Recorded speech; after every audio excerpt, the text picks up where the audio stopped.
नमस्कार आचार्य श्री कौशलेंद्र कृष्ण जी और अभिषेक चौहान जी, आपका बहुत बहुत स्वागत आप दोनों का। मुझे पता है आप जी दोनों ने। नमस्कार, धन्यवाद।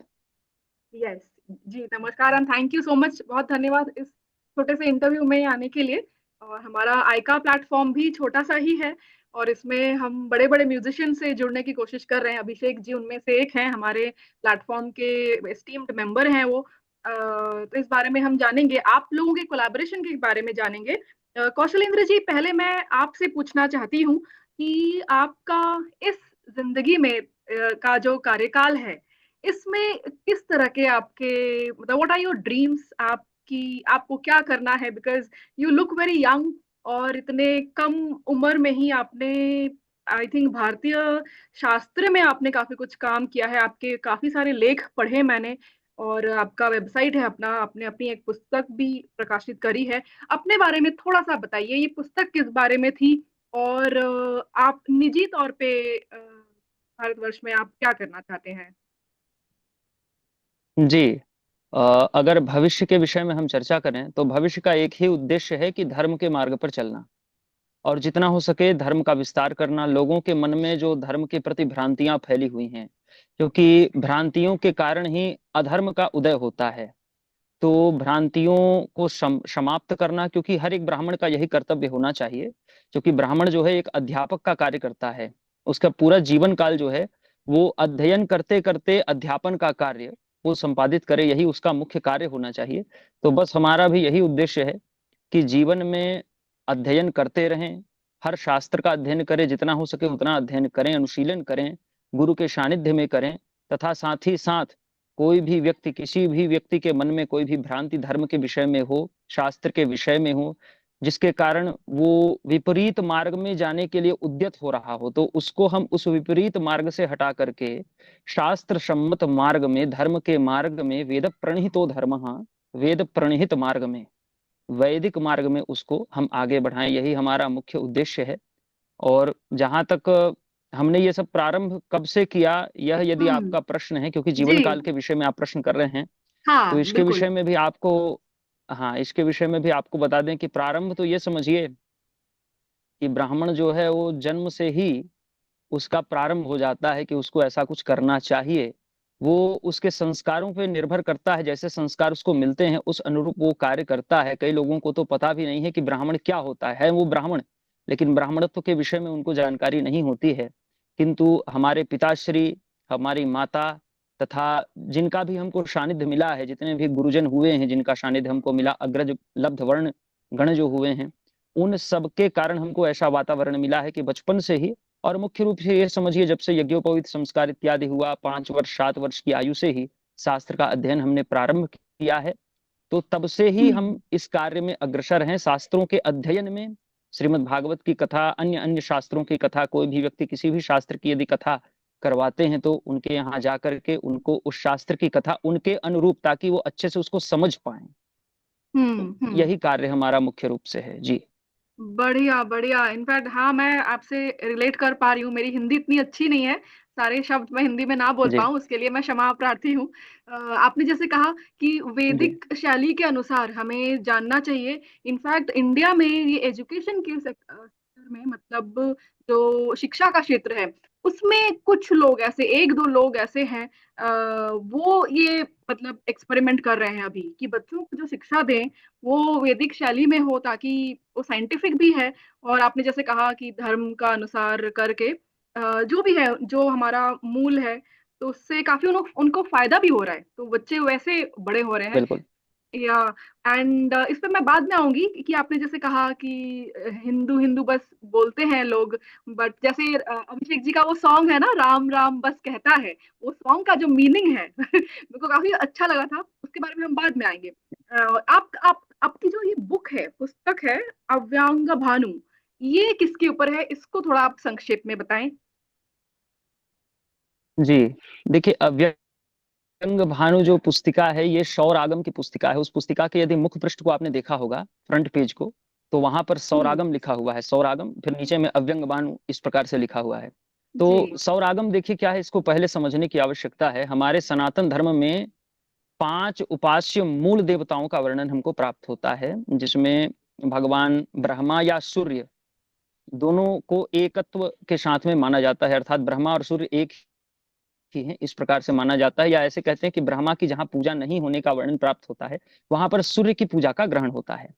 तो सूर्य और उसके उपरांत भगवान शिव तथा भगवान विष्णु और गणेश और माता शक्ति, ये जो पांच जो मुख्य देवता हैं, इनके ही अंतर्गत पांच धाराएं गुरु शिष्य परंपरा की प्रारंभ हुई थी। तो एक है सौर धारा, जिसको सौर परंपरा कहते हैं, एक है वैष्णव परंपरा, एक है शैव परंपरा, एक है शाक्त परंपरा, एक है गाणपत्य परंपरा गणेश जी के माध्यम से। तो जो सौर परंपरा के लोग हैं, उनके लिए मूल रूप से ये जो पुस्तक है वो केंद्रित है। सौर परंपरा में क्या होता था प्राचीन काल में, सौर परंपरा के अंतर्गत भी विभिन्न उप परंपराएं विद्यमान है। उसमें से एक शाकत द्वीपीय मग ब्राह्मणों की परंपरा थी, जो वस्तुतः जम्बू द्वीप से नहीं, जम्बू द्वीप का तात्पर्य ये कि जितनी भी भूमि हमको पृथ्वी में दिखती है अभी, अमेरिका से लेकर जापान तक या इधर उधर उत्तर दक्षिण पूर्व पश्चिम, ये सब के सब खारे पानी के समुद्र से घिरी हुई है। तो ये जो भूमि है इसको जम्बू द्वीप माना जाता है। और अन्य जो द्वीप हैं, भविष्य पुराण के अनुसार अन्य द्वीपों में कलयुगी जीवों की गति नहीं, अर्थात वहां हम जा नहीं सकते, उसको हम देख नहीं सकते। तो एक इसी में से एक द्वीप था जिसका नाम था शाकत द्वीप। वहां से ही कुछ ब्राह्मण हमारे इस जम्बू द्वीप में भी आए थे, ऐसी मान्यता है सनातन धर्म की। और भगवान कृष्ण के माध्यम से लाए गए थे, उनके पुत्र के कुष्ठ रोग के निवारणार्थ मंगाए गए थे। तो उनकी परंपरा में एक संस्कार होता था, जैसे हमारे 16 संस्कार होते हैं ना, उस प्रकार से अव्यंग संस्कार। इस अव्यंग संस्कार के कुछ संकेत हमको भविष्य पुराण में तो प्राप्त होते हैं, लेकिन इसकी विस्तृत जानकारी और अव्यंग की प्रतिष्ठा का विधान, उसको प्रतिष्ठित कैसे करें। अव्यंग क्या होता है, एक लंबा सा वस्त्र, उसके अंदर में कुछ धागा, लेकिन उसको प्रतिष्ठित करना है, मंत्रों के माध्यम से उसको जागृत करना है, उसका विधान हमको प्राप्त नहीं था अभी तक किसी भी शास्त्र में। तो बहुत उद्यम करके कुछ मंत्रों की साधना इत्यादि के माध्यम से कुछ लोग कहते हैं कि ऐसा हमने कुछ किया था। तो जो भी समझे व्यक्ति और बताएंगे तो व्यक्ति विश्वास नहीं करते हैं। तो उस लौकिक और अलौकिक रीति से समझिए, उन दोनों रीतियों से इन समस्त जानकारियों को एकत्रित करके उस ग्रंथ का निर्माण किया, ताकि जन साधारण को, जो सूर्य नारायण के प्रति जिनके मन में आस्था है, क्योंकि सूर्य प्रत्यक्ष देवता हैं, उनका अर्चन करने से हमको सबका अर्चन का फल प्राप्त हो जाएगा, उनकी प्रतिष्ठा की हमको कोई आवश्यकता नहीं, जगमगा रहे हैं आकाश में। तो इस कारण से उसका एक निर्माण किया गया ताकि जनसाधारण उससे लाभ ले सके। और मुख्य रूप से वो ब्राह्मणों के लिए ही है, और उसमें भी मुख्य रूप से है वो मग ब्राह्मणों के लिए, जो शाकत द्वीपी ब्राह्मण हैं। जी। बढ़िया। वाह। हाँ, आपने जैसे कहा कि लौकिक एवं अलौकिक एक्सपीरियंस से बना हुआ है, इन्हीं इसमें हमारी, जी। क्योंकि आपने एकदम शुरू में ही एक बात कही कि गुरु शिष्य परंपरा के अंतर्गत ये हमारा शास्त्रीय संगीत का जो प्रचलन है, शिक्षा का प्रचलन है, उसमें ये काफी सबसे बड़ा महत्वपूर्ण वही है कि गुरु शिष्य परंपरा के द्वारा ही हम शिक्षा ग्रहण कर सकते हैं। अभिषेक जी भी इस बात को उन्होंने भी बचपन से सीखा है। ठीक है, अभी मैं अभिषेक, अभी वैसे आप छोटा सा प्रश्न, आप अभी कहाँ पे लोकेटेड हैं, कहाँ हैं आप? अभी तो हम आपका अपने वर्तमान निवास में ही हैं। ये कहाँ पे है? हाँ, हमारा निवास जो है, हाँ हाँ, हमारा निवास है छत्तीसगढ़ के अंतर्गत कवर्धा, या उसको कबीर धाम के नाम से भी जानते हैं, एक जिला है। उसमें एक अच्छा गांव है सेना भाठा नाम से, पंडरिया तहसील के अंतर्गत आता है। तो अच्छा। वहाँ के हम मूल निवासी हैं, तो अभी तो अपने निवास में ही विद्यमान है। जी। क्योंकि ये आपका बैकग्राउंड ही काफी नेचुरल सा, मुझे काफी अच्छा लग रहा है, इसलिए मैंने पूछा। नहीं, ठीक है। हाँ हाँ, ये घर का ही एक भाग है। जी। वंडरफुल। अभिषेक जी, अभी आप बताइए, आप एक सेकंड, एक सेकंड। हाँ हाँ, आप कौशलेंद्र कृष्ण जी से कैसे मिले, और फिर मिलने के बाद आपके म्यूजिक के साथ ऐसा कुछ कोलैबोरेशन हो सकता है, उनके लेख के साथ आप अपना म्यूजिक डाल सकते हैं, इस बारे में कब चर्चा हुई?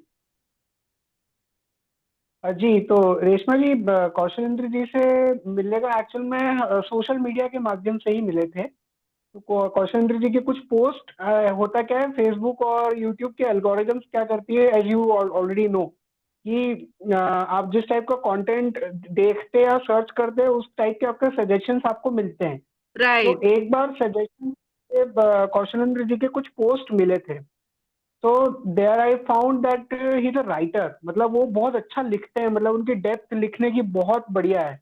तो मैंने उनके फिर एक बार मैंने देखा कि ये कोई व्यक्ति है जिन्होंने एक बहुत अच्छा लेख लिखा है, और फिर मैंने सोचा कि मैंने एक बार मैं सर्च करके देखता हूँ कि इनकी प्रोफाइल क्या है, फिर क्योंकि उनकी गुरुजी के फेसबुक प्रोफाइल में उनकी वेबसाइट भी है। फिर then I went to the website, मैंने वेबसाइट में देखा तो मुझे बहुत सारी चीजें मिली, और इनके जीवन के चरित्र के बारे में क्या क्या इन्होंने चीजें करी, अव्यंग भानु जो इनकी पुस्तक है पुस्तिका है, उसके बारे में भी मैंने पढ़ा था। फिर later on I came to his YouTube channel, जहाँ पे ये अपना कंटेंट रेगुलरली पोस्ट करते हैं, जिसमें ऐसे जो टॉपिक्स है जो आज के टाइम में कोई बात नहीं करता और जो टच नहीं करना चाहता, that to be frank if I say. क्योंकि दो कारण है उसके, क्योंकि एक तो लोगों में उतनी निर्भीकता नहीं है कि यार उस टॉपिक के बारे में कैसे बोले, दूसरा नॉलेज भी नहीं है, क्योंकि हम्म। उनको ऊपर ऊपर चीजें पता है, बहुत बेसिक चीजें पता है, तो उनको लोगों को लगता है उनको ये मालूम है, so they are the top most. लेकिन हम्म। गुरुजी की अगर आप वीडियो देखिए तो उसमें you will find the depth उस टॉपिक के बारे में। एक जिसको बोलते हैं ना, एक डिटेल्ड डिस्कशन होता है, जिसमें ब्रेक डाउन्स होते हैं कि कौन से पॉइंट पे क्या क्या चीज है या नहीं है। और हम्म। साथ ही जो मुझे चीज प्रभावित करी थी गुरुजी के बारे में, ये जिस तरीके से लिखते हैं, जो हम्म। इनकी कविताएं हैं, एक एक शब्द में वजन होता है और गहराई होती है, और ये गहराई और वजन आज के टाइम में हमको दूसरे राइटर्स में देखने को नहीं मिलता है। हम्म। तो जब मैंने कविता पढ़ी थी तो एक बार मैं आई स्टिल रिमेम्बर, मैं आई वाज जस्ट स्क्रोलिंग, क्योंकि I guess that day was Friday, हाँ फ्राइडे था वो दिन पे। और मैं, क्योंकि मेरे पास ऑफिस में फोन नहीं होता, फोन मेरा घर पे रहता है, तो जब मैं ऑफिस से आया उसके बाद जब मैं फ्री हो जाता हूँ, डिनर वगैरह खाना खा के सब अपना सब काम हो जाता है, देन स्टार्ट फोन में फिर मैं चेक करता हूँ कि आज क्या है देश दुनिया में, क्या हुआ है सब। जस्ट एक वो रहती है ना कि आज देखें फेसबुक पे क्या आया, व्हाट्सएप में क्या मैसेज आए। तो गुरुजी ने अपने फेसबुक पे, because I started following him, कि यार मैं देखता हूँ, उन्होंने अपने वहाँ एक लिंक दी थी जिसपे इन्होंने, कविता का शीर्षक था हिंदू राम राम बस कहता है। बोला ये पढ़ने में तो इंटरेस्टिंग लग रही। जैसे ही मैंने हम्म। पढ़ा, मैं जब पढ़ता गया, मैंने बोला दिस इज इट। मतलब वो बोलते ना, आपको एक अंदर से, या ये कह सकते हैं कि अगर आप एक उसको बोले, that was the divine connection, वो भगवान की इच्छा थी कि मैं ऐसा कुछ करूं, तो वो एकदम से मेरे सामने आया, मैंने पढ़ा, और बिल्कुल स्ट्रेट अवे मैं अपने बेड से उठा और अपने कंप्यूटर टेबल पे आके बैठ गया। और मुझे उसकी धुन अपने आप से ही लगने लगा कि यार इसकी ऐसी धुन हो सकती है, मैंने वही बनाया। और आई गेस एक दो दिन के अंदर ही मैंने गुरुजी से फिर संपर्क किया, उनको बताया कि मेरा ऐसा चैनल है और ये मैं आपको फॉलो करता हूँ, और हमारा डिस्कशन हो ही रहा था। फिर मैंने जस्ट एक ऐसी धुन बनाई, तो मैंने बताया कि मैं एक संगीतकार हूँ और संगीत का शौक रखता हूँ, संगीत से जुड़ा हूँ बचपन से। तो फिर मैंने उनको बताया कि मैं ऐसा सोच रहा हूँ, फिर मैंने एक जस्ट एक धुन बनाई थी, फिर मैंने इनसे गाने का मतलब भी समझा, क्योंकि हम्म। लिरिक्स मतलब है, उसकी डेप्थ अगर आपको मालूम है तो आप उसको और अच्छे से एग्जीक्यूट कर सकते हो।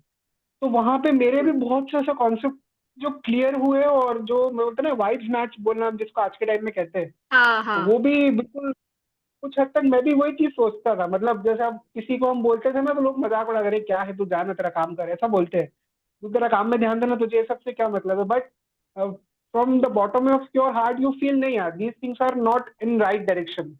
तो वो जब मैंने पढ़ा, मैंने बोला यही चीज चाहिए मुझे, फिर मैंने इसकी धुन बनाई, गुरुजी को सुनाई, उन्होंने भी अपने इनपुट्स दिए कि ये आप इसमें ये चीज कर सकते हैं, इसकी जगह ऐसे कर सकते हो। उसको फिर मैंने कंपोज किया, और गुरुजी से ही बात करी वीडियो बनाने के लिए भी, क्योंकि उनकी टीम काफी अच्छी है, आई वुड से लाइक बिल्कुल एक ये कहना पड़ेगा, आई वुड अप्रिशिएट हिम, और मैं आई आई शुड थैंक हिम कि उन्होंने वीडियो बनाने में भी बहुत हेल्प करी है, उन्होंने और उनकी टीम ने। उसका हम्म। बहुत अच्छा लिरिकल वीडियो बना, and then we have launched. और मतलब जो एक बोलते हैं ना, जो विद्वत जन है, जो माइंडेड लोग हैं, और जो एक अच्छी ऑडियंस, उनको बहुत अच्छा लगा गाना, और हम्म। मुझे बहुत अच्छे कमेंट्स मिले, और गुरु जी की भी बहुत तारीफ करी लोगों ने, और सबने पूछा ये कौन व्यक्ति है, कहाँ रहते हैं, राइट। इन्होंने ऐसा लिखा। तो मुझे भी बताने में बहुत हर्ष हुआ कि अच्छा है, ये यहाँ रहते हैं व्यक्ति है, बहुत अच्छा लिखते हैं, और बहुत अच्छे बोलते हैं, जिसको बोलते हैं ना, he is a pure soul. तो हम्म। ये इस तरीके से इस गाने का बैकग्राउंड सेट हुआ था। तो यही था। परफेक्ट, बढ़िया। सुरेंद्र जी, आप बताइए, आपको जब अभिषेक जी ने ये धुन सुनाई, आपको क्या फील हुआ, क्या अनुभव, मतलब व्हाट डिड यू फील?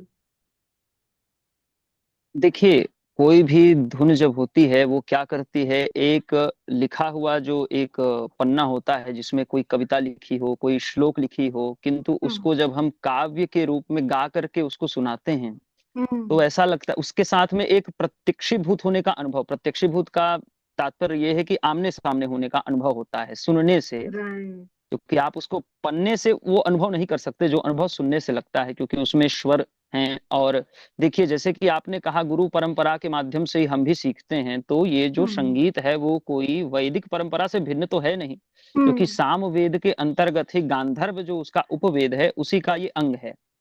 तो एक हम्म। उसका ही अनुभव हुआ हमको भी, जब सर्वप्रथम इन्होंने हमको व्हाट्सएप के माध्यम से छोटी सी पंक्ति गा करके भेजी और कहा गुरुजी इसको देखिए, हमने एक प्रयत्न किया है, यदि आपको अच्छा लगे तो आप बताइए। तो उसको जब हमने सुना तो हमको वास्तव में ऐसा लगा कि हम एक व्यक्ति के स्वरूप में अपनी गीतिका के साथ में ही भेंट कर रहे हैं, ये अनुभव हम्म। हमको हुआ। जी।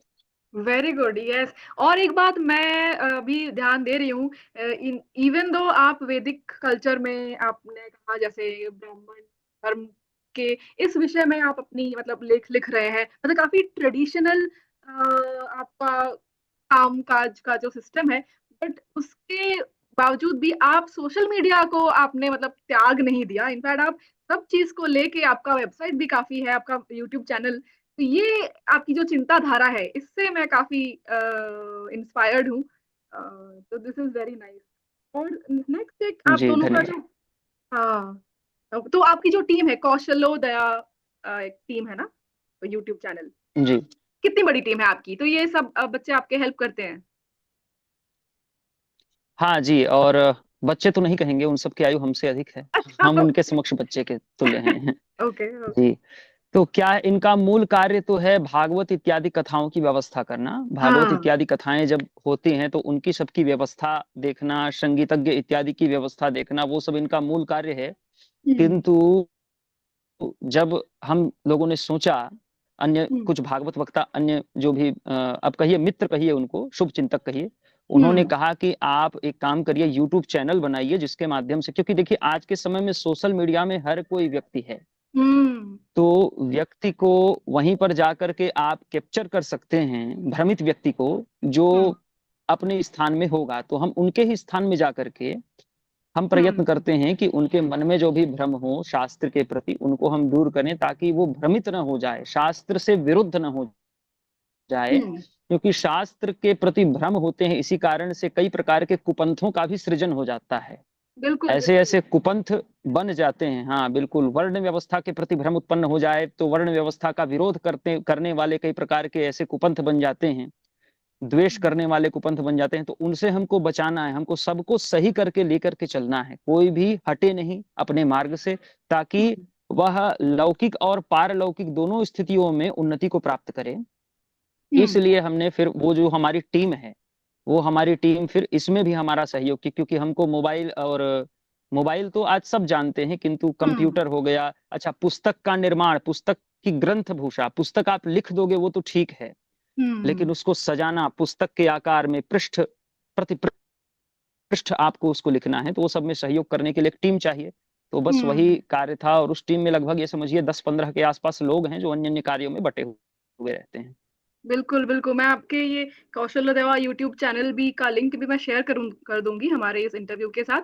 अभिषेक जी, जी। आपने लास्ट, जी। तो जैसे आप अभी आपने दो काम किए हैं इनके साथ, एक है मुंह से नैना मिलाई के प्यूरिफाइड, ये भी सुना मैंने, ये सॉन्ग इनफैक्ट आज ही सुना मैंने। तो आगे चल के कौशलेंद्र जी महाराज जी के साथ आपके और क्या क्या प्लान्स है, या फिर है कि नहीं? और मुझे पता है आप कोई तो एक नया आपकी बुक लिख रहे हैं अभी, राइट अभिषेक जी? तो उस बारे में और भी कुछ जी अब आगे के कुछ प्लान्स हैं क्या, कोलैबोरेशन का कुछ प्लान्स है तो बताइए। जी definitely there will be collaboration. हम लोग अभी प्लान आउट कर रहे हैं कि क्योंकि क्या, जैसा एज यू नो, क्योंकि we have been in lot many interviews, you know my style of working, मैं थोड़ा धीरे चलता हूँ। हम्म। आई फर्स्ट आई बिलीव कि कंटेंट और या जो भी चीज है वो वेटेड हो, अच्छा हो, और जी। उस पे जब तक आप अच्छा नहीं बनेगी, जब तक, या जिसको बोलते हैं ना कॉन्फिडेंस नहीं बनेगा, जब तक आप उस पे आगे नहीं बढ़ सकते। तो गुरुजी के साथ अभी बहुत टॉपिक्स पे डिस्कशन हुए हैं। इन्होंने कुछ अपनी रचनाएं लिख रखी हैं और कुछ ये लिख रहे हैं, जो मतलब हम लोगों का डिस्कशन हुआ है। कुछ ऐसे मार्मिक प्रसंग है हमारे शास्त्रों में जो जिसको हम संगीत के माध्यम से बखान कर सकते हैं। तो वो भी गुरुजी जैसा उनको समय मिला है, क्योंकि वो भी बहुत व्यस्त रहते हैं, कथाएं होती है, उसके अलावा वक्तव्य होते हैं, जगह जगह उनको इवन कई बार ट्रैवल करना पड़ता है दूसरी जगह, और वहां से आना, खुद की बुक राइटिंग, और इवन और भी बहुत सारी चीजें हैं। तो वो बहुत वो भी बिजी रहते हैं। तो जैसे ही उनका समय रहेगा, उनको जब भी समय रहेगा, हम लोग बिल्कुल अगले साल के लिए हम लोग गियर अप कर रहे हैं कि कुछ अच्छे प्रोजेक्ट्स लेके आए। तो yes, you will be seeing lot many things coming 100%। Great great, thank you so much. Thank you Kaushal ji, आपसे बात करके हमें बड़ा अच्छा लगा। इनफैक्ट ये इंटरव्यू एक अलग तरह का इंटरव्यू है।